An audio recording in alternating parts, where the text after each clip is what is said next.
England get the exact type of manager they deserve and not a penny more. Big Sam announced as the new England manager.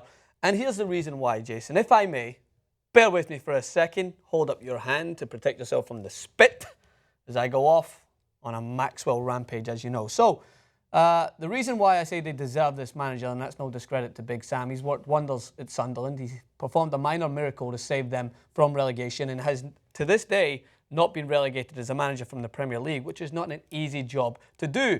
But England are a mediocre team with potential, plagued with liabilities. That is exactly what Big Sam has been used to managing throughout his club career. Managing teams that have potential. He worked wonders at Bolton, and he dealt with some overcomplicated individuals like Nicolas Anelka and Yuri Djorkaeff, and he got the best out of them. But his biggest asset that he's going to add to this England team is that he can squeeze the maximum amount out of ordinary players. Because England are ordinary. That may be a shock. No, we've got Dele Ali, we've got Harry Kane, we've got an aging Wayne Rooney, we've got world-class players. No, you don't.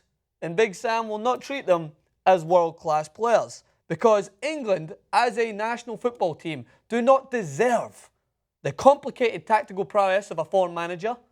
They don't deserve to be treated like they're some asset that the person who comes into that job deserves that position because he gets to work with world-class players and they need to be nurtured and groomed into this world-class team. No, they have to be treated as ordinary because treating them as ordinary will allow for this fundamental problem in the English game to be fixed. Treating them as ordinary will allow Big Sam to come in, take no shite, and I know there's other grammatical, better ways to put it, but I'm not going to put it that way because Big Sam doesn't stand for anything. He treats everyone in the same caliber, and he's going to come in there and get the best out of an ordinary squad of players and allow them to potentially meet their potential and England to potentially surpass their potential.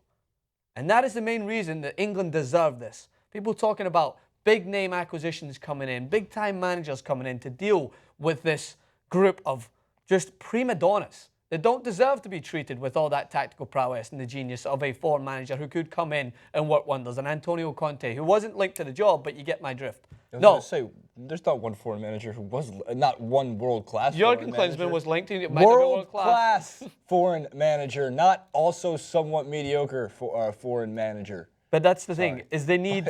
No, I understand what you're saying, but England... It's not like Pep Guardiola sitting there going like, I want the England job. England media and a lot of English nationals who love their team would think that this England team deserves a manager of that The USA caliber. and England are on the same exact level of competition. Yeah, I firmly believe that after the Copa America and the Euros, that the USA and England are the almost identical team of talent, which is sad. So, and I mean, we don't need to get into even more detail about this. The big thing about Big Sam is he's working for the bigger picture.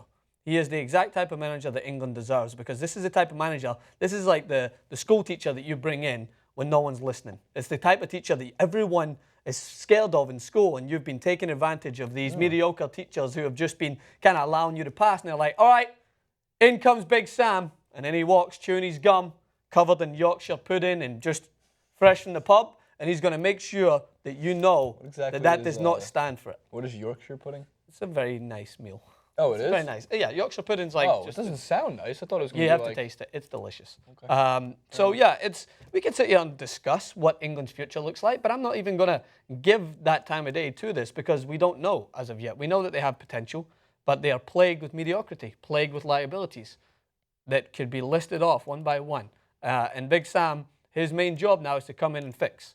He's not going to come in and turn things around in a world-class fashion. He's going to come in and, I would think, imply the exact same type of logistics that he has done in all of the mediocre clubs that he's managed and helped save them many a times from relegation and helped maybe just push them past their expectation. And that's what his job is in England, is to manage a group of players who haven't really been ordered to understand what it means to play for that national team, haven't really been put in the right direction, haven't really been told that the country comes first and your egos come second.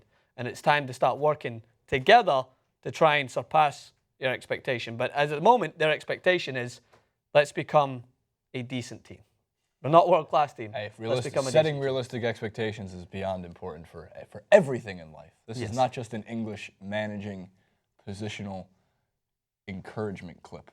This is a life advice clip. This is a life advice Set realistic expectations. From Jason Rubin and Francis Maxwell. But I wanted to just talk real quick, not about Sam Allardyce, who I just learned how to pronounce his name.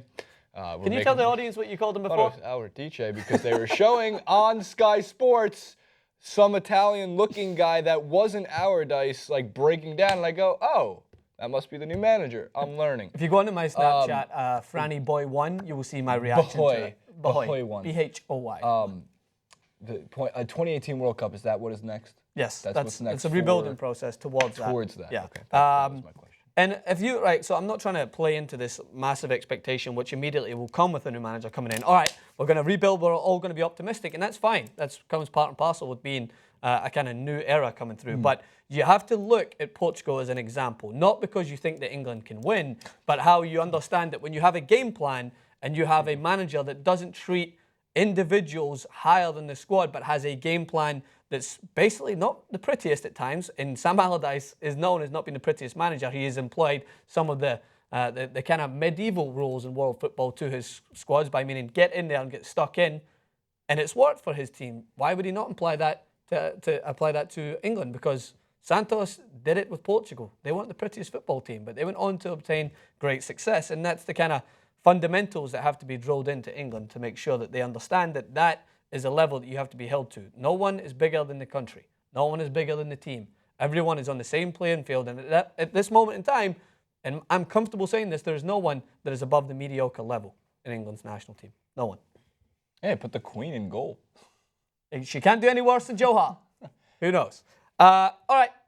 I'm about done. We're about done. You done? Hit us in the comments. What do you think, Big Sam? England fans, let us know. Are you happy with this acquisition? Do you think you deserved someone of a higher caliber to come in and manage your national team? And I will answer that for you. No, you didn't. Hit us up on Twitter, Francis_Maxwell, Jason Rubin 91. As always, it's a pleasure. Subscribe. It goes a long way. We'll catch you guys very soon.